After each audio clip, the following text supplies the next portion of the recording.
যাতে এই family card আমরা যেহেতু এই কার্ড সবাই ইউনিভার্সালি পাবে, তার মধ্যে হতদরিদ্র, দরিদ্র এবং নিম্নবিত্ত এই 3 শ্রেণীর যে ফ্যামিলি ওনারা এটার সুবিধাভোগী হবে। অন্য যে মধ্যবিত্ত এবং উচ্চবিত্ত ওনাদেরও ওনারা কার্ড পাবেন, বা সুবিধাভোগীর সময় ওনাদের কিউআর কোডিংয়ে দেওয়া থাকবে যে আপনার যে প্রাপ্যতা ছিল এই টাকাটা আপনি রাষ্ট্রকে কন্ট্রিবিউট করতেছেন, যাতে গরিব যাদের পাওয়া উচিত সুবিধাবঞ্চিত মানুষ তাদেরকে দেওয়ার জন্য। মাননীয় প্রধানমন্ত্রী ঢাকার যে 17 আসন যে কড়াইল বস্তি, কড়াইলে ইনশাআল্লাহ ওখানে উনি ফ্যামিলি কার্ড বিতরণের কর্মসূচি শুভ উদ্বোধন করবেন। কাজে বগুড়াটা না যাওয়ার কারণটা হচ্ছে এটি।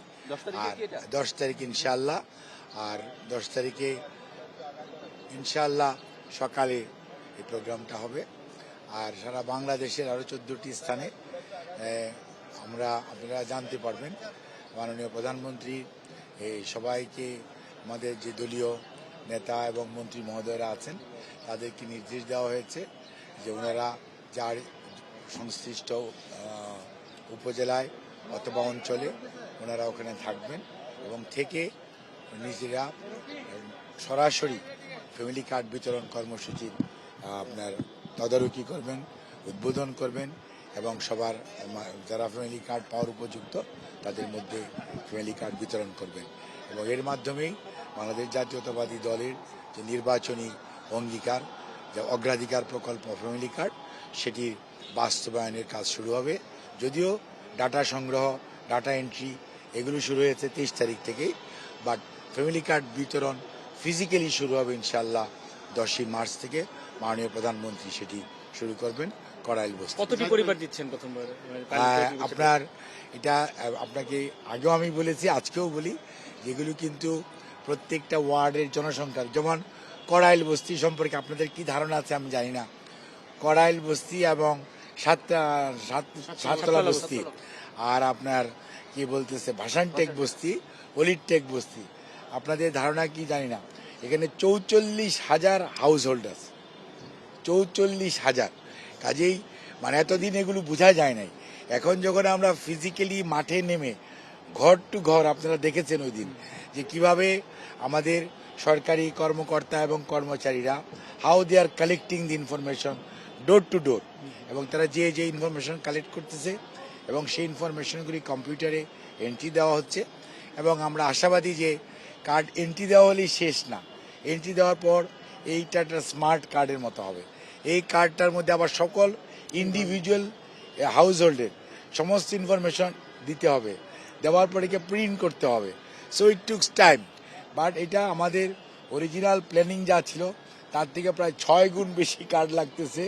বিশেষ করে যখন আমরা কড়াইল বস্তি, আবার সাততলা বস্তি এবং ভাসানটেক আর অলিরটেক অ্যাড করেছি, তখন দেখা যাচ্ছে যে এখানে যেমন অন্য জায়গায় একটা উপজেলায় একটা ওয়ার্ডে হয়তো 700, 800, 900, 1000 হাউস হোল্ড আছে, বাট এখানে আপনার 44,000 হাউস হোল্ড আছে। পতেঙ্গাতে আপনার চট্টগ্রামে 15,000 প্লাস হাউস হোল্ড আছে। খালিশপুর খুলনাতে 7,000 প্লাস হাউস হোল্ড আছে। আবার আপনার অন্য একটা যদি চরফেশন চিন্তা করেন সেখানে 750 হাউস হোল্ড, লামাতে 550 হাউস হোল্ড আছে। এরকম আর কি আপনার হাউস হোল্ডটা এলাকা ওয়াইজ ভেরি করতেছে। যার জন্য আপনি যে সংখ্যা আপনারা যখন জানতে চান একদম পারফেক্ট এত সংখ্যা, তখন যখন আপনারা 8 তারিখে আপনাদেরকে আমরা একদম কারেক্ট বলতে পারবো। বাট এই মুহূর্তে the information is in the pipeline, এবং ইনফরমেশন কালেকশন হয়ে গেছে, এখন ডাটা এন্ট্রি হচ্ছে। এবং আপনারা দোয়া করবেন যাতে এই ফ্যামিলি কার্ড আমরা যেহেতু এই কার্ড সবাই ইউনিভার্সালি পাবে, তার মধ্যে হতদরিদ্র, দরিদ্র এবং নিম্নবিত্ত এই 3 শ্রেণীর যে ফ্যামিলি ওনারা এটার সুবিধাভোগী হবে।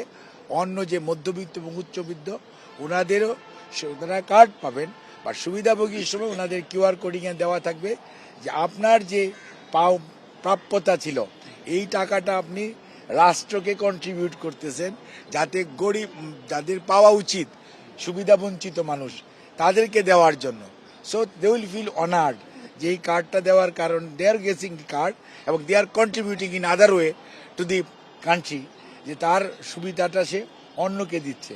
এটা কার্ডের মধ্যে প্রভিশন ডেভেলপ করা হয়েছে, এবং এই কার্ডটির মাধ্যমে নারীর যেমন ক্ষমতায়ন, চিন্তা করা হয়েছে নারীকে এবং একটা পরিবারকে একক ধরা হয়েছে, এবং এর মাধ্যমে আমরা মনে করি যে ফ্যামিলি কার্ডটার মাধ্যমে একটা পরিবার যখন আস্তে আস্তে স্বাবলম্বী হবে, অর্থনৈতিক সচ্ছলতা আসবে এবং মা তার বাচ্চাদের পড়াশোনার জন্য, তার বাচ্চাদের পুষ্টির জন্য সেই অর্থ ব্যয় করতে পারবে, তখন একটা পরিবার বা next generation will be much much better of. এবং এটি ধীরে ধীরে সারা বাংলাদেশের প্রতিটি উপজেলায় এটি ছড়িয়ে দেওয়া হবে। এই প্রোগ্রামটা আপনারা মনে করতে পারেন বাংলাদেশ জাতীয়তাবাদী দল 12ই ফেব্রুয়ারি জনগণের ম্যান্ডেট নিয়ে দেশ সেবা করার সুযোগ পেয়েছে। ইনশাল্লাহ এটা চলমান প্রক্রিয়া। তবে এটা ঠিক, এটার মধ্যে এত আপডেটিং সিস্টেম করা হয়েছে সফটওয়্যারটা, যে নিম্নবিত্ত এক সময় হয়তো মধ্যবিত্ত হবে, আবার একজন উচ্চবিত্ত হয়তো মধ্যবিত্ত বা নিম্নবিত্ত হয়ে যেতে পারে, সেটিও আমরা ওখানে, অর্থাৎ আমরা আশা করব যে গ্র্যাজুয়ালি কার্ডের সুবিধাভোগীর সংখ্যা কমবে। এটাই এই কার্ডের আমাদের প্রচলনের ইচ্ছা, যে মানুষের যদি আপনার আর্থিক অবস্থার সচ্ছলতা বাড়ে তাহলে কার্ডের যে সুবিধাভোগীর সংখ্যা আস্তে আস্তে কমবে। কারণ আমরা তো চাই সবসময় গরিব থাকতে চাই না, স্বাবলম্বী চাই। সেই পাইলটিং এর যে সিলেকশনটা,